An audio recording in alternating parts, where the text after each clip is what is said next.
All right, folks, welcome to According to Sam. This is episode 260. Thank you for watching and tuning in. We are 4 days away from finding out if the rest of the country is going to become California, if the nation is going to hire Kamala Harris to be the chief executive of the country so she can do all the wonderful things for the country that she has done for the state of California. And as a resident of California, longtime resident of California, I'm going to be here. If the nation decides to make that decision on Tuesday and next week, if the nation decides to put Kamala Harris in charge and make her CEO of the country, I'm going to be here to walk you through some of the things you're going to have to get used to. As she starts to do some of the wonderful things that she has done for California. Her and Joe Biden have already been working at it for the past 3 years, but the progression towards making the rest of the country California is going to increase significantly if the nation decides to put her in as the chief executive. And I'm going to be here. I'm going to help you walk you through some of the new things that you're going to have to get used to. Like, for example, when you go to the drugstore to buy your bathroom supplies, like your toothpaste, your deodorant, any like ointments or stuff like that, you're going to have to get used to waiting for the clerk to come over and unlock the locked cabinet, because all that stuff's behind locked cabinets. So you're going to have to get used to that. Calling the clerk over, having her put the key in so you can go in and pick out your toothpaste or your toothbrush or whatever. You're going to have to get used to that. I hope you like crime. I hope you like crime. You're going to have to get used to that. And I hope you like homelessness, because you're going to have to get used to all of that. So we'll see what happens. We'll see the direction that the country is going to go in 4 days. Is there going to be a new direction, a change?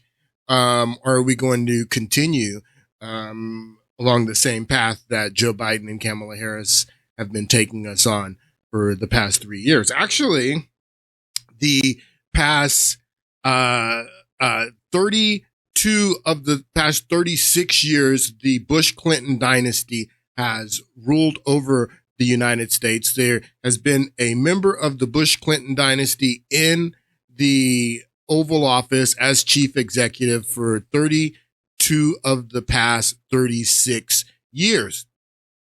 So Kamala Harris is going to continue us on that path, not just the path that Joe Biden and her have put us on for the past 3 years. There was a short 4-year interruption in the Bush-Clinton dynasty. They're telling you that this guy, in the 4 years that he was president of the United States, that he's to blame for all of your problems, everything. Everything going on in the country and in the world is because of this guy and his 4 years. And that's what these guys have been telling you. And that's what I've been telling you and trying to explain to you over the past few podcasts about the Bush-Clinton dynasty and what these guys did.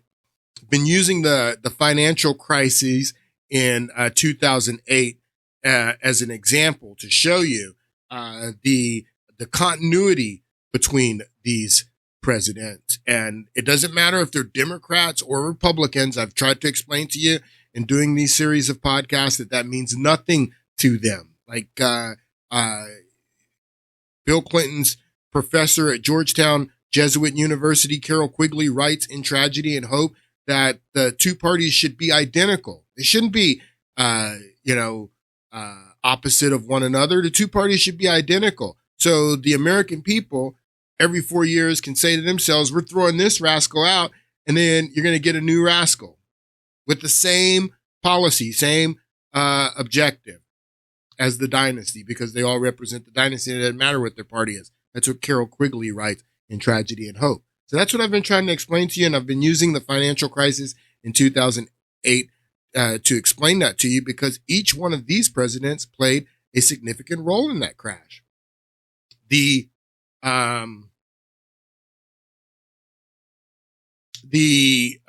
deregulation and setting up the marketplace for the fraud and to allow for the fraud that George Bush comes in and does in his administration, all that was set up in the Clinton administration. His brother from another mother.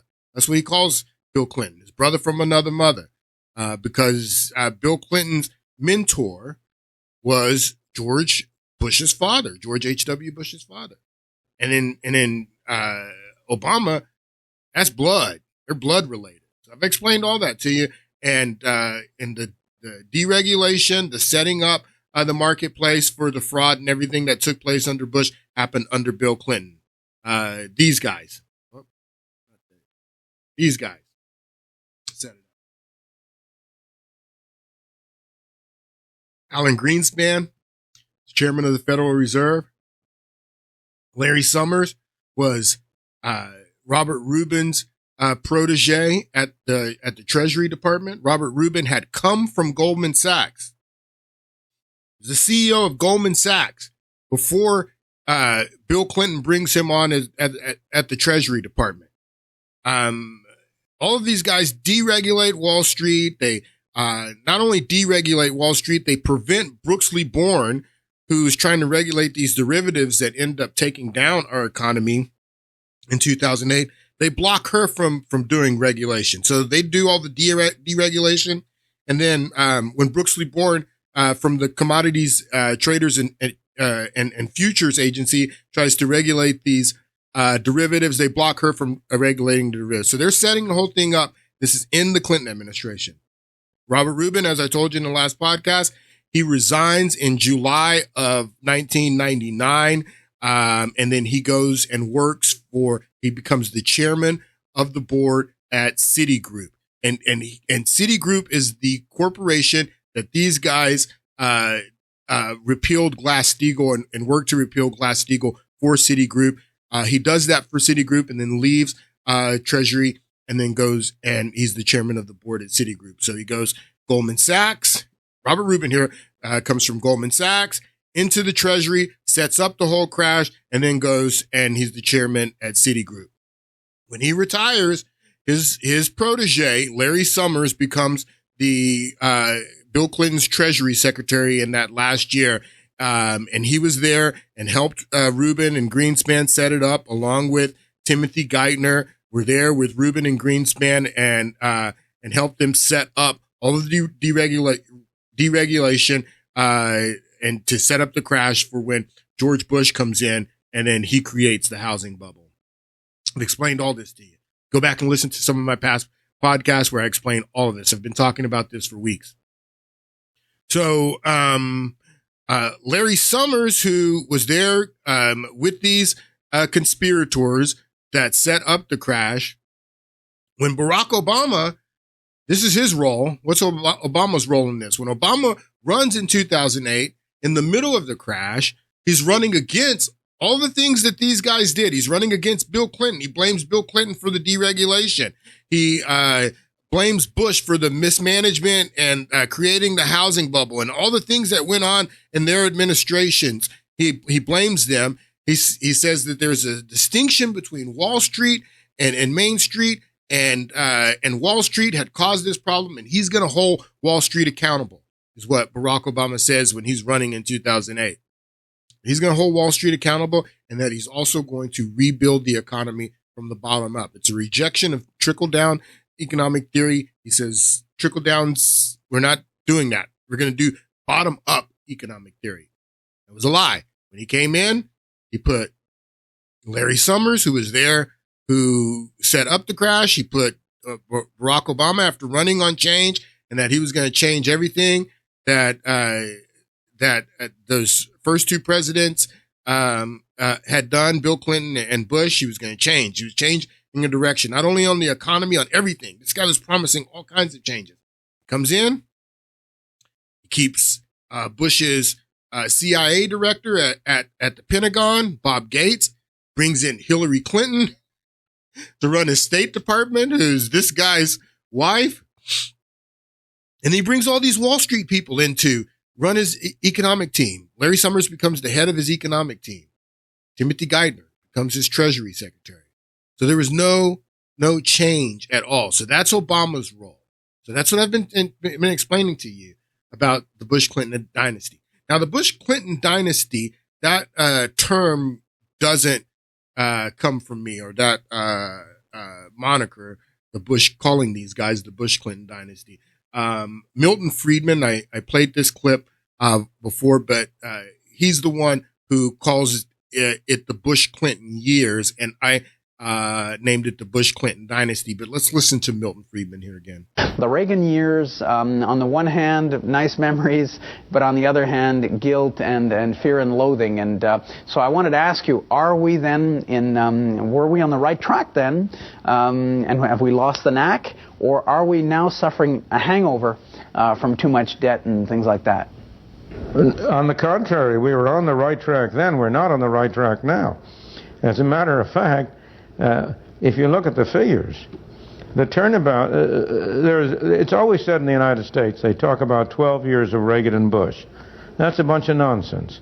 It was 8 years of Reagan, and now we're in the Bush-Clinton era, because Bush reversed every plank that Reagan favored. So Milton Friedman, if you don't know, he was Reagan's economist. This is the guy who coined trickle-down theory, Milton Friedman. And what he says is that that there's not this idea of 8 years of Reagan and 4 years or 12 years of the Reagan-Bush years, and then Clinton came in. He says that's a bunch of nonsense, is what Milton Friedman says. He says it was 8 years of Bush, and then or 8 years of Reagan, and then when Bush came in, that started a new era that he calls the Bush-Clinton years, because Bush reversed everything that Reagan stood for. And so I call it the Bush-Clinton dynasty, reflecting on the Roman dynasties that were often mergers of two families connected by marriage or adoption. The Julian-Claudinian dynasty, which is the first dynasty of the Roman Empire, or the Antonine Nerva dynasty, which was the dynasty during Pax Romana. It was, two families, two names that were joined together by marriage or adoption, and that's why I call it the Bush-Clinton dynasty. But Milton Friedman calls it the Bush-Clinton years, and yes, it's the Bush-Clinton dynasty, the Bush-Clinton years, and you have to understand this.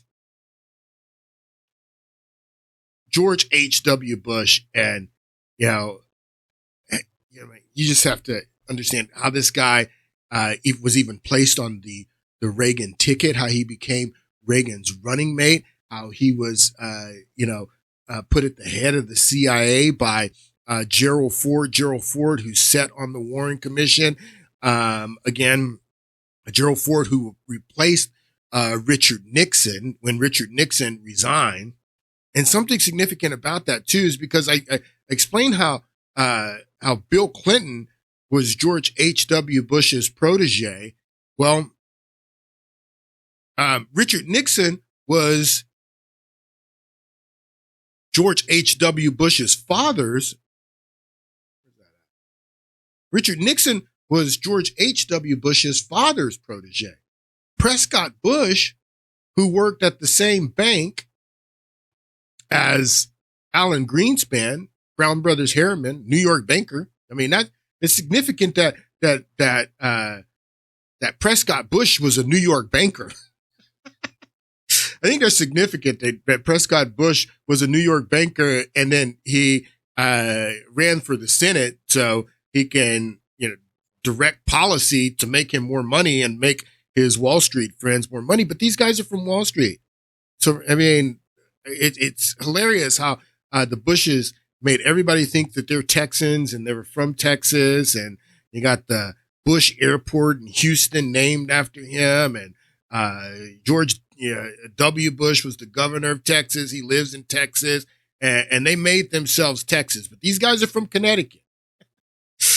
George H.W. Bush was born in Connecticut. George W. Bush was born in Connecticut, and their father, Prescott Bush, senator from Connecticut, was a New York banker. So Gerald Ford, we'll go back to Prescott Bush and Nixon being his protege. Just look it up. I've explained all that to you, but Richard Nixon owes his political career to Prescott Bush, because Prescott Bush was looking for someone who he could be a mentor to, who he could support from behind the scenes and wield power through that person. Well, that's what George H.W. Bush did with Bill Clinton. Bill Clinton, and it was George H.W. Bush's protege, just like Richard Nixon was Prescott Bush's protege. So Prescott Bush or Nixon resigns. Gerald Ford replaces him, and then Gerald Ford puts Bush's son, George H.W. Bush, in charge of the CIA. He also put him in charge of the RNC for a time. What I'm trying to make you understand is that Gerald Ford is padding George H.W. Bush's way in his political career that's leading him up to be Ronald Reagan's vice president, and then becomes president himself and becomes the patriarch of the Bush-Clinton dynasty, the Bush-Clinton years. But the way that George H.W. Bush gets on the ticket with Ronald Reagan in 1980 is that Ronald Reagan wins the nomination, and then the convention's in Detroit that year.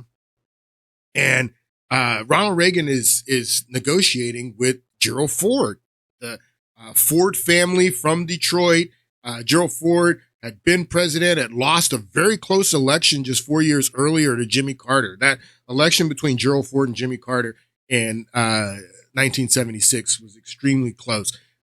So Gerald Ford, having already served as president because he had replaced Richard Nixon, lost a close race to Carter in 76. Then Gerald Ford, after Reagan wins the nomination in 1980, Gerald Ford and Reagan are working out this deal where they're going to have this joint presidency.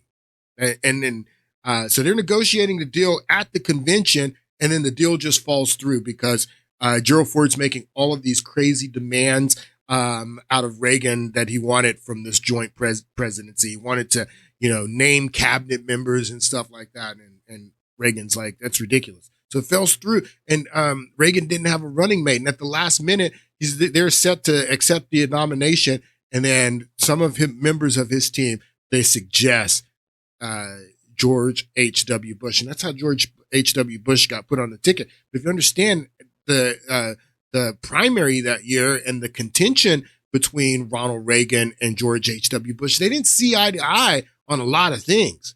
And that's what Milton Friedman is talking about, is that when George H.W. Bush comes in, he came in with a whole different philosophy from Ronald Reagan. He was an extension of the Reagan administration. It was something new. So he's the patriarch of the Bush-Clinton dynasty, this guy.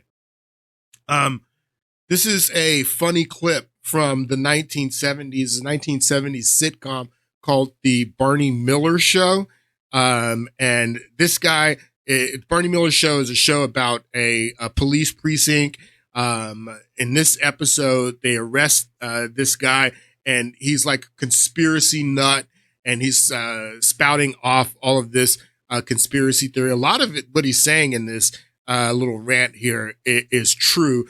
I thought that it was interesting that it put that this was, this couldn't have been in the 70s. It had to be in the early 80s. Sorry. So in the 80s. I'm just really surprised they put this in this sitcom, but they love to tell you what they're doing. But take a listen. I just wanted to meet them face to face. I wanted them to admit what they were doing. Who is they? He was in the office of the Trilateral Commission. Trilateral Commission? Yeah, the Trilateral Commission. All right, what is the Trilateral Commission? It's an organization founded in 1973 by David Rockefeller to bring together business and political leaders from the United States, Europe, Japan, so they could work together for better economic and political cooperation between their nations. And with that's what they'd like us to believe. But you see, what they're really up to is a scheme to plant their own loyal members in positions of power in this country, to work to erase national boundaries and create an international community. And all of this that he's talking about here, and they're trying to make him look crazy, and in this sitcom. And I just looked at when this sitcom came out. It was 1981. This is the, I mean, I don't even know. I mean, it would have been months after, because Ronald Reagan was sworn in 1981. So the year that Ronald Reagan was sworn in is when this episode of the sitcom came out.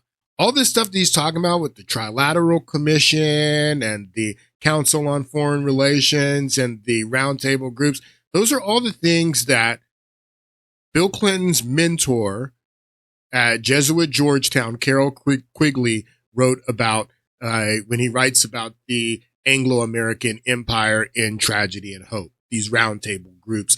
And it's not just Rockefeller too, but again, that's why I refer to these guys as the Rockefeller Republicans, because, but anyway, let's go back to this.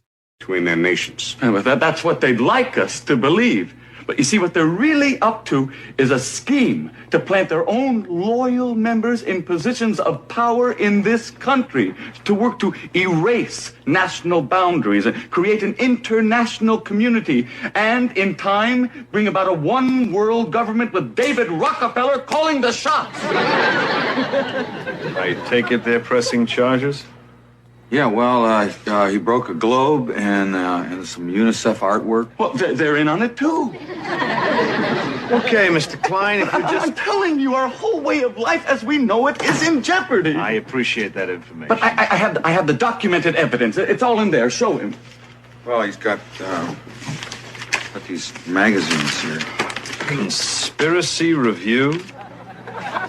Suppressed Truth Roundup? The whole master plan is exposed. Yeah, well, You're still not convinced, huh? Would you like to hear the names of just a few of the people who have been on the Trilateral Commission? Not particularly. James Earl Carter. Heard of him? Look, Mr. Klein... Henry Kissinger. You heard of him? Walter Mondale. Who? Mr. Klein, this is John Anderson, George Bush. Now, you remember at the convention, everybody thought it was going to be Ford for Veep. You know what happened? David Rockefeller just picked up a phone, put in a call. Hey, Ronnie, forget Jerry, it's George. Bye. So you see, he tells the story about what happened at the convention that year in Detroit. In this, everybody thought that it was going to be Ford, because that's, like I was just telling you, Gerald Ford and Ronald Reagan were trying to work out this joint presidency deal, and then it blew up in their face because Gerald Ford was trying to bring all these people from the Rockefeller Republicans, trying to bring them into the administration, and there was other reasons it fell through. But like George Bush becomes the vice president at the last minute, and that's what I'm trying to get you to understand, is that, like Milton Friedman says, is that George Bush wasn't a part of the Reagan Revolution. He became part of it at the last minute. You know, that the Reagan Revolution didn't have anything to do with him. And then when the Reagan administration was over, something new happened, and that's what Milton calls the Bush-Clinton years, and I call the Bush-Clinton dynasty. So that's what Kamala Harris is a continuation of. I showed you this clip already before. This is just like beating a dead horse, but this video is just shows you more of the relationship between the Bushes, the Clintons, and the Obamas. That this is more than just a friendship between ex-presidents. There's a lot more going on here. My husband and Bill Clinton have become good friends. That's right. My husband, Bill Clinton, and I have become great friends. And Bill visits us every summer. And Bill's father wasn't around. And I think that he thinks of George a little bit like the father he didn't have. And he's very loving to him. And I really appreciate that. I'm doing it. My mother calls me my fourth brother. Calls him my fourth brother. Is that right? The black sheep of the family. May all the Democrats forgive me this close to the election. I love George Bush. I do. So, why am I talking about this? Why have I been bringing all of this history up, relating it to Kamala Harris and her campaign? Well, because the real, I think that the person that is the most, I just want you to look at some of these pictures here real quick. I've shown them to you before, but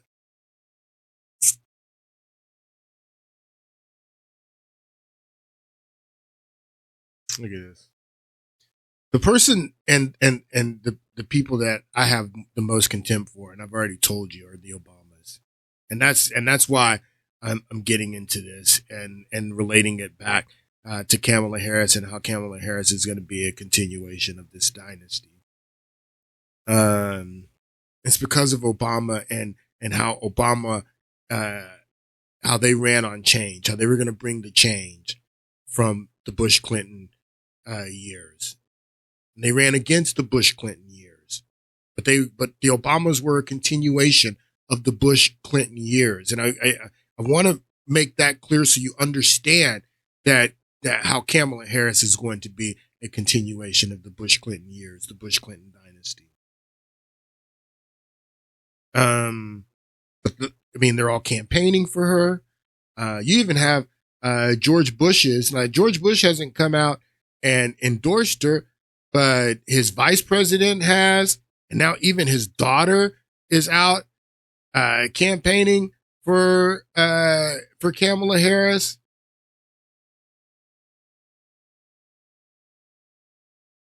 Who are these people? I've shared this with you before. This is Barack Obama's grandfather, Barack Obama's grandmother, and this is Barack Obama's mother. They're all related to the Bush family. They're all related. They share a common ancestor. They're cousins. That means Obama and the Bushes are cousins. So why am I talking about this? What's the purpose of talking about this? So I started to think to myself, if you are a 21-year-old college graduate, getting ready to graduate college right now, that means when Obama was running in 2008, you were 4 years old, 5 years old. You had no idea what was going on and politically as a 4 or 5-year-old child, even if you're a 6-year-old child and you're 22 now, you have no idea about all of the history that I'm talking about. Unless you are a avid historian and you've read up on all of this and you know all of this, you don't know. You weren't even alive during the Clinton administration. You weren't alive during, or you were alive during the Bush administration, but you were a baby during the Bush administration. And I mean, your first, you're beginning adulthood now. Quite frankly, you began adulthood during the last 4 years of Biden Harris, and you don't understand this history. You don't understand everything that I'm telling you and stuff that I lived through. That if you are a Gen Xer, you lived through all of these administrations, Gen X. And that's the thing about Gen X is that we have a foot in what the old world was, and then we have a foot in what the new world was. Like most Gen Xers can remember when there was no cell phones, no computers. We remember the first VCR, the first, gaming console, all that stuff came about and out of nowhere, and it became about in our generation when we were kids in the 80s and the 90s. We remember what everything was like before the world changed under this administration. Under George Bush's administration, the world changed. The world changed, and it's impossible to read history books and to watch movies and videos and really understand how the world changed under George H.W. Bush. But if you were a child when Obama was running in 2008 and you are just now coming into adulthood, you're 21, 22 years old, you have no idea. You have no idea how this happened. That how your debt, it became $35.8 trillion. And it didn't just happen, accidentally. That's what you got to understand. But this is Rand Paul's son. And this is his wife. She posted this yesterday. Flashback to 2008. Now, if you're a 21-year-old kid graduating from college right now, back in 2008, you were, again, 4 or 5 years old.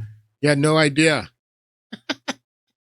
No idea what was going on. Flashback to 2008 is what Kelly Paul says. When Ron thought our $10 trillion debt was so scary, he dressed up as the national debt for Halloween.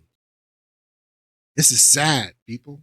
This is sad that in 2008, just 16 years ago, Rand Paul thought it was so scary that he dressed up as $10 trillion debt in 2008. Folks, we're getting ready to add another $1 trillion to the national debt. We just hit 35 trillion in February. We're adding $1 trillion every 6 months. And since 2008, 16 years ago, we've added $26 trillion. So if you are a 21-year-old voting for Kamala Harris, you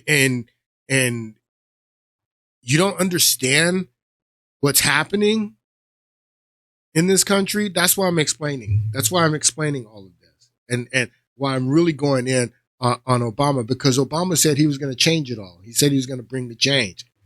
Now, I've been telling you guys about this document. This document was a secret document that was composed during the Clinton administration in his last year when Larry Summers was the Treasury Secretary. And this document is called Life After Debt.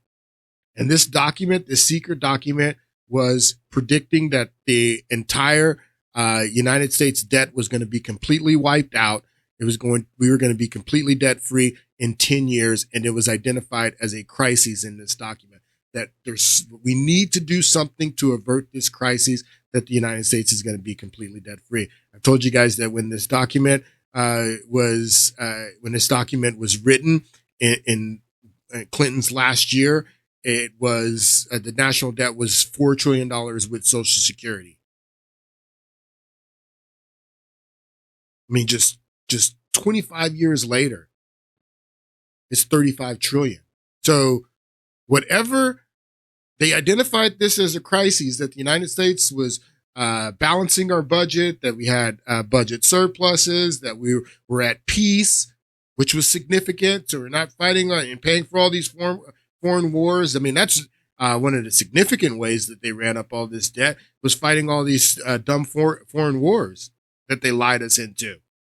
But in the late 2000s, there were no wars. The Cold War was over. We were diverting a lot of the military spending into paying down the debt, and the economy was good. That's why, again, back to this article that I was telling you guys about in the last podcast, Rethinking Robert Rubin in Bloomberg, and this subtitle, as Treasury Secretary, Robert Rubin oversaw the last great roaring economy. That's why it was the last great roaring economy, because these people identified us being prosperous, us being debt free and paying off all of our debt, they identified it as a crisis that needed to be averted. And they averted it. You can see that here.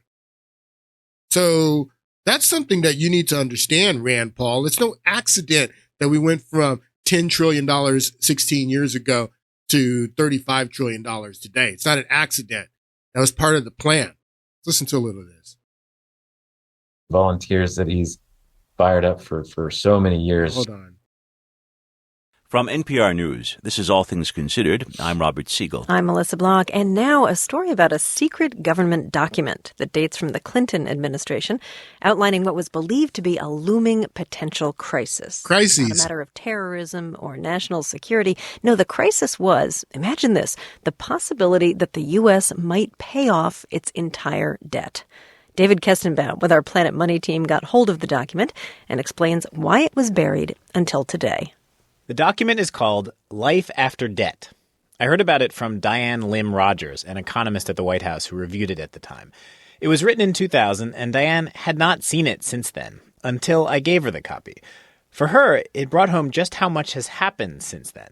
Wow. I mean, the document just reminded me of a lot of things I'd forgotten. Like, I'd completely forgotten that we were projecting that the debt would be completely paid off by 2012. Remember those times? The economy was booming. The U.S. government was actually running a surplus, taking in more than it was spending. This sounds like a good thing, and everyone agreed it was. But it also... This sounds like a good thing, and everyone agreed that it was. No, everyone didn't agree that it can't be a good thing and a crisis. Some people identified it as a crisis, that the United States is going to be completely debt-free. People. I swear, man, it's just really disheartening listening to some of the rhetoric that is going on in this campaign. People talking about jokes that comedians made about garbage and, Trump going to McDonald's, working at McDonald's and driving garbage trucks and stuff like that, which is great. I think that's great marketing. Him going to McDonald's, working at McDonald's highlights the inauthenticity of Kamala Harris and the fact that she lied and said that she worked for McDonald's when she didn't. I get, doing these things to highlight these things and driving the garbage trucks to highlight the fact that Joe Biden thinks that we're all garbage and stuff like that. But it's sad that these are the things that are political campaigns for the highest office in the United States, that these are the things that you got to do to get elected in the United States. The electorate in this country is so ignorant, historically ignorant, civically ignorant, don't know anything. And that's a huge problem in this country. But this is what matters, people. When James Carville said in the 1990s that it's the economy, stupid. It's the economy. What these guys did to you, this debt right here. This is what matters, people. This is what matters. None of that stuff about garbage and, it being insulted by stupid things that Trump says. None of that stuff matters. This matters right here. This, people. This. And it's completely disheartening to see, just how, but people, and that's why I'm doing these podcasts, because people don't know. But yes, we were getting ready to be completely debt-free. If you are a 21-year-old who's just now graduating from college, you could be graduating from college in a Pax Americana. We could have zero debt. You imagine the things that we would be able to do in this country if we had zero debt. But no, they ran up your debt. These guys, they ran it up. And I think that it's funny that they had only run it up to $10 trillion. I mean, like, again, when this document, Life After Debt, was written in 2000, the debt was $4 trillion. So when Bush comes in 2008, it had only been run up to $10 trillion. How do I know that? Because that's what Ron Paul's costume was back in 2008. $10 trillion was what it was run up to. So what happened after 2008 is that Barack Obama, Donald Trump, and Joe Biden have added another 25 trillion from that point. And when Rand Paul is running in 2008, $10 trillion, it was such the debt was so big that at that point that's what initiated, the Tea Party movement. I've told you guys that this is where Donald Trump comes from, and the movement that started within the Republican Party. They were angry about $10 trillion in debt.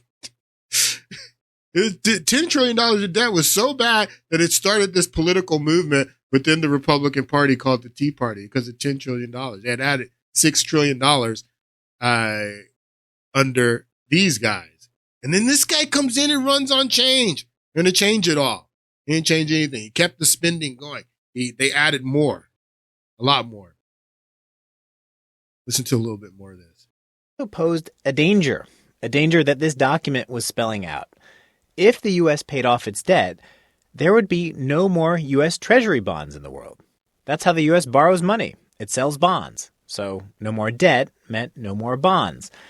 But the U.S. has been issuing bonds for so long, has been in debt for so long, that the entire world has come to depend on those bonds. No, that's not. Listen to what he says. The United States has been in debt for so long that the rest of the world has become dependent on those bonds. No, that's not another way to say that is the rest of the world has become dependent on America's debt. That's another way to say that. That's how the U.S. borrows money. It sells bonds. So no more debt meant no more bonds.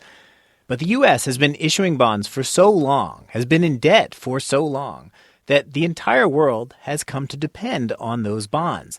U.S. Treasury bonds are a critical reference point for the entire global economy. Banks buy hundreds of billions of dollars worth because they're safe places to park your money. There's a good chance your mortgage is tied to the interest rate on U.S. Treasury bonds. The Federal Reserve, our central bank, buys and sells Treasury bonds all the time to keep the economy on track. If you took Treasury bonds away, would the world unravel? Would it adjust somehow? It was a dramatic issue. It was a huge issue for not just the U.S. economy, but the global economy. And that's why we felt initially that we had to address it somehow. We had to address it somehow. It was a big problem that the United States was going to be completely debt-free. We had to address it somehow. That's the document that came out under when Larry Summers was Treasury Secretary. Greenspan was still the chairman of the Fed, and this document was circulated secretly in the Clinton administration in his last year, that it was a crisis that we needed to address, that the United States was going to be completely debt-free. What'd they do? What'd you guys do? All right, so that's why I've been talking about all of this. I saw this post by this young man, this young college student. Looks like the type of person that I am talking about, that was probably 4 or 5 years old when Obama ran in 2008, and he said that he was going to bring all the change. This young man probably knows nothing about the Clinton administration and what happened in the Clinton administration. He probably knows very little about what happened in the Bush administration. And then he was a child when Obama was running in 2008. But he's a Harris Walz supporter now, young college student. Boule, he's a Greek black fraternity member. And he writes and posts this: "I was too young to vote for Obama, but trust and believe I got Kamala," is what he says. And then this guy comments below him and says, "I'm always jealous of those who got to vote for Obama and fully experience that joy." The joy of voting for Obama. I'm always jealous of those who got to vote for Obama and fully experience that joy. We not missing out on Kamala. The Kamala joy, I guess. And I told him, this is my comment to him, don't be jealous. A lot of us regret and wish we hadn't voted for Obama. He did nothing but continue Bush's wars, cover up for Wall Street. He was a complete fraud. And that's how I feel. But these guys, these young guys, they don't know. They don't know how much of a fraud Obama was. They don't know that Obama ran on changing everything that the Bush-Clinton dynasty had brought to us up until that point. And people, the George Bush administration was, again, the entire world, but particularly this country, changed under this guy's administration. I mean, it was crises to crises to crises to crises to crises, and it all, came together in this crescendo of the last crises that he left us with, which was the financial crisis and the Great Recession.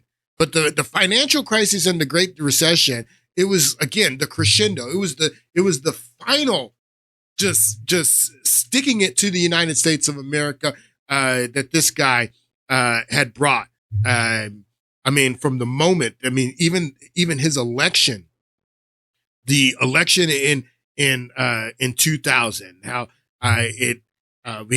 the crises of the Florida recount and everything that went on in Florida, and then leading to the Bush v. Gore case and the presidency being decided in a 5-4 Supreme Court decision. And then from there, in his first year in office, a terrorist attack where 3,000 Americans are killed on American soil. And then from that, the push to war in Iraq, and after the country had come together and was united after the terrorist attack, then Bush is dividing us as he takes us and lies us into the war in Iraq. You had the financial crisis in 2002, where you had Enron declaring bankruptcy. You had WorldCom declaring bankruptcy. Global Crossings. Like I always say that Sarbanes-Oxley, we got the Sarbanes-Oxley legislation. The Sarbanes-Oxley is the Dodd-Frank of 2002, because before the crash in 2008, you already started seeing this corporate fraud that is going on in the Bush administration, and the largest bankruptcies in American history. First Enron, then WorldCom. And then from that, you have the push to the war in Iraq and the start of the war in Iraq. And not only is starting the war in Iraq, I've explained to you that the invasion of Iraq is different from the insurgency. So then you have the buildup to the war in Iraq, the Security Council meetings, the protests all over the world, going on before we go into Iraq, and then the insurgency starts in Iraq. And we're already in Afghanistan. So we're going from peace to war. All this stuff is happening during the Bush administration. You have all of these different things that are happening during this guy's administration that come together in this crescendo, which is the financial crisis and the banking crash in 2008, as his cousin is running for office. And his cousin is running on change. His cousin is going to change all that stuff that we had just gone through. Obama promised to change. This young man don't know that. This young man don't know that. He don't know nothing about that. He was a baby back in 2008. He don't know about what Bush did to us.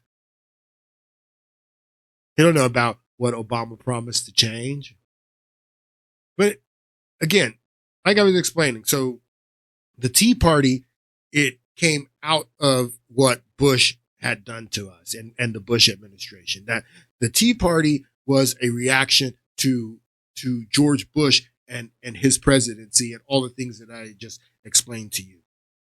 That's why the Tea Party focused on changing the Republican Party from within. That's why, again, I tell you that the rift that you see in the Republican Party right now, all of the Bush Republicans, Liz Cheney, the 200 different Republicans from the the Bush administration, the McCain administration, or McCain campaigns, Romney campaigns, all those Rockefeller Republicans that are endorsing Kamala Harris now, they're all on the side of Kamala Harris. That rift within the Republican Party that forced all of these Rockefeller Bush Republicans to now be on the side of Kamala Harris, that rift started because of the financial crisis in 2008 as a reaction to George Bush and his presidency and what George Bush had just put us through. And that's why the Republican Party started to change, and they started to change from within and challenge these establishment Republicans, primarying them, putting Tea Party candidates in. This is the beginning of the movement that Trump eventually comes and grabs the reins of. It all started at the end of this crash, this crescendo of the Bush administration. But Barack Obama, he demonized these people, and Barack Obama's surrogates and Democrats claimed all these people from the Tea Party were racist, and that was the only reason that these people were starting this movement at the time that they started the movement. It wasn't because of the debt. It wasn't because of Rand Paul's father. Ron Paul is the philosophical patriarch of the Tea Party movement. Rand Paul and the things that he was saying about the economy and the debt and everything, it was fueling what was going on. But Obama and his surrogates called all these people racist. He said that the reason that this movement was starting, when it was starting, had nothing to do with the debt. It had nothing to do with the wars that Obama was continuing on the same, that the only reason that these people were angry is because there was a black president in the White House. That's what Obama said. That's what his surrogate said. And this was the narrative that they presented to the people, that these people were motivated by racism. And it's hilarious. Let me just read. I want to read a little bit of this. How much time do I have? Not a lot. The Tea Party movement was American fiscally conservative political movement within the Republican Party that began in 2009. The movement formed in opposition. It says it right here in this Wikipedia page. This is a lie. The movement formed in opposition to the policies of Democratic President Barack Obama. Yes, his policies. Okay, so that is true because his policies were the same as George Bush's. He had the same policies as George Bush. The movement formed in opposition to the policies of Democrat President Barack Obama and was a major factor in the 2010 election. But I thought that it was interesting, Barack Obama campaigning for Kamala Harris the other day. I don't remember where this was, but this went viral because Barack Obama had the gall to say this. Take a listen. I don't understand how we got so toxic and just so divided and so bitter. And I get why sometimes people just don't want to pay attention to it. And we all have friends like that. He doesn't know how the country got so toxic and so divisive, is what this guy says. He doesn't understand how now, I think it's really interesting that when George Bush ran in 2000, he was the great uniter. He was going to unite the country. He actually did unite the country by letting 9/11 happen. The country was more united than it had ever been on the day after 9/11. So he succeeded at it. He said he's going to be the great. But then he went on to divide the country. And then when his cousin comes in 2008, he came in promising to unite the country again. That Obama promised that he was going to unite the country, just like his cousin said he was going to unite the country. And then divided the country. Then he comes in and he says he's going to unite the country. And then he divided the country. Called the Tea Party racist. That these people were all racist because they were against his policy, which was the same as his cousin's policy. And you don't know how we got so divided, Obama? You don't know? Well, it was really interesting, too, something that his wife said. Michelle Obama campaigning for Kamala Harris in Michigan the other day. Let's take a listen. So fellas, before you cast your votes, ask yourselves, What side of history do you want to be on? Shut up. Now, I recognize that there are a lot of angry, disillusioned people out there upset with the... Yes, we're angry. We're angry and disillusioned. We were angry and disillusioned back in 2008, 2009, when your husband was sworn in and he promised to bring the change. We were angry and disillusioned back then. The fact that we're still angry and disillusioned and divided 16 years later says a lot about your husband, lady. Says a lot about the change that he actually brought. Slow pace of change. And I get it. People...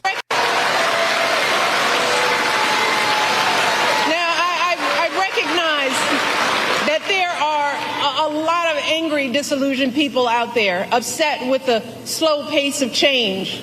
And I get it. The slow pace of change. It's not that Obama didn't bring the change. It's just, take some time.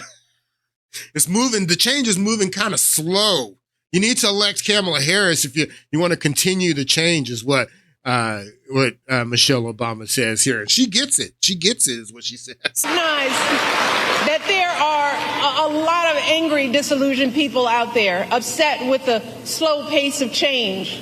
And I get it. It is reasonable to be frustrated. Yeah, no, lady, you don't get it because it's not slow for you. It's not slow for you. You and Obama were broke back in 2008. How much money y'all got now? How's the change worked out for you and Obama? Michelle, how's that change worked out for you? Because when you guys went into the White House in 2008, you guys weren't multimillionaires. Now you guys, damn near billionaires. The change has been good for you. You guys got a lot of change. It hadn't happened slowly either. You and Barack got a lot of change. But you understand the rest of us who are frustrated with the slow pace of change is what you're saying. Now, I recognize that there are a lot of angry, disillusioned people out there upset with the slow pace of change. And I get it. It is reasonable to be frustrated. We all know we have a lot more work to do in this country.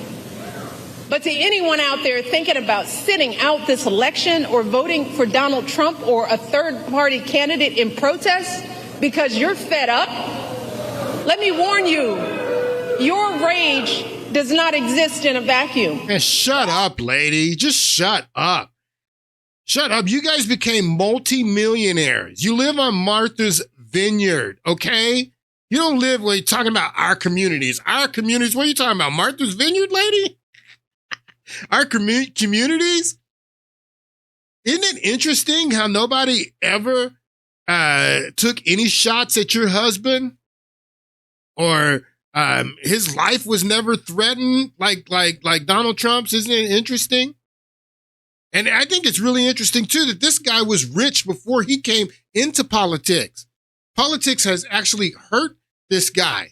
Hasn't helped this guy. He was rich already. He didn't become rich after he went into politics like you and Obama, Michelle. You guys got a lot of change. And now you're telling us, oh, yeah, we understand that the slow pace of change, just bear with us, the change is coming. You know how stupid you would have to be to buy that? Where's my boy at? You know how stupid you would have to be to buy that? So I was going to get back into the financial crises a little bit and pick up where we left off. I do have a little bit of time. I just want to get back into this a little bit because we were talking in the last podcast about how when Obama came in, after promising that he was going to rebuild the economy from the bottom up, after promising that he was going to hold the Wall Street people accountable for what they did and starting the crash and causing the financial crisis. And what does he do? He brings them all onto his administration, all the people who caused it. Larry Summers is heading his economic recovery team. Timothy Geithner's at Treasury. And these are proteges of at least one of the board members of one of these major banks. who was at the Treasury Department under Bill Clinton, this guy, Robert Rubin. So these guys are proteges of him. So when the Justice Department, if the Justice Department was going to go after some of these Wall Street board members and CEOs and executives, then, what's Larry Summers going to say? He's in the Obama administration. What's Timothy Geithner going to say? So what I'm trying to get you to understand is that there was never a real effort by the Obama administration to hold these major Wall Street board members and executives accountable. But Congress did want to hold these people accountable, and they wanted these people to go to jail. I said it was mostly Democrats, but it wasn't only Democrats.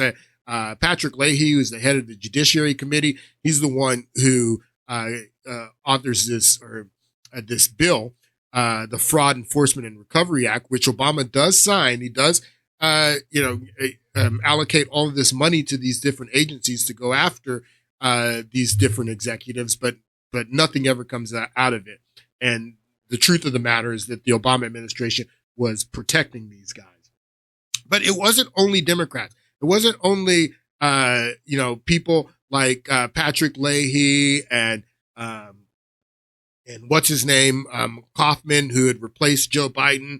You also had people like Grassley. Grassley was the ranking member on the Judiciary Committee, and he wanted to go after these guys. They wanted to put these guys in jail. But the Obama administration, who runs the Justice Department is under the executive branch. They were protecting these bankers, just like they were protecting Robert Rubin. But Robert Rubin wasn't the only executive and board member that was being protected. Of all the banks, all these board members and executives, nobody was prosecuted, nobody went to jail.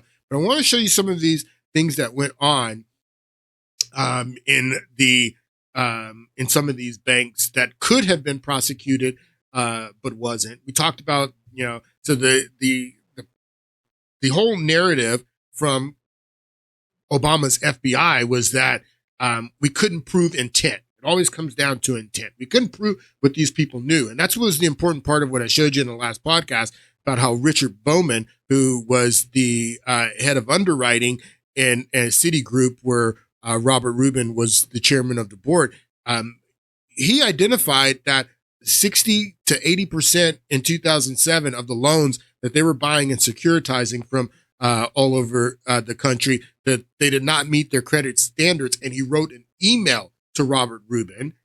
And so it's kind of difficult for Robert Rubin to say, well, I didn't know what was going on, when this guy wrote you an email and we have the email. It could be easily prosecutable. You could have indicted Robert Rubin on that. But this was going on, like I said, not only at Citigroup, it was going on at all banks. I want you to take a listen to this interaction. This is another congressional hearing, Chairman Levin, and he's grilling a Goldman Sachs executive about what was going on in Goldman Sachs. Timberwolf, he's talking about Timberwolf, and Timberwolf is a security. Timberwolf is a bundle of mortgages that Goldman Sachs had rated AAA, and they were selling it. This is fraud, people. They were selling it to other to people all over the country, selling it to consumers, the security, and they knew that it was crap. I want you to listen to this interaction. The context, let me tell you, the context is mighty clear. June 22 is the date of this email. Boy, that Timberwolf was one shitty deal. How much of that shitty deal did you sell to your clients after June 22, 2007? Mr. Chairman, I don't know the answer to that, but the price would have reflected levels that they wanted to invest. Oh, of course, but they don't know what it says. You didn't tell them you thought it was a shitty deal. It was rated AAA. I didn't say that. No, who did? Your people internally. You knew it was a shitty deal, and that's what your email shows. I think the context, the message that I took from the email from Mr. Montag was that my performance on that deal wasn't good. And I think the fact that we had lost money related to that wasn't good. How about the fact that you sold hundreds of millions of that deal after your people knew it was a shitty deal? Does that bother you at all? You sold to customers something? I don't recall selling hundreds of millions of that deal after that. All right, let's take a look. Exhibit 166, series of emails. The first is June 26, 07. That's after June 22.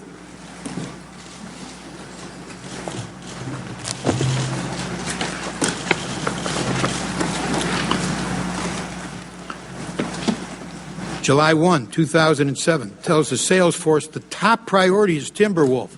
Your top priority to sell is that shitty deal.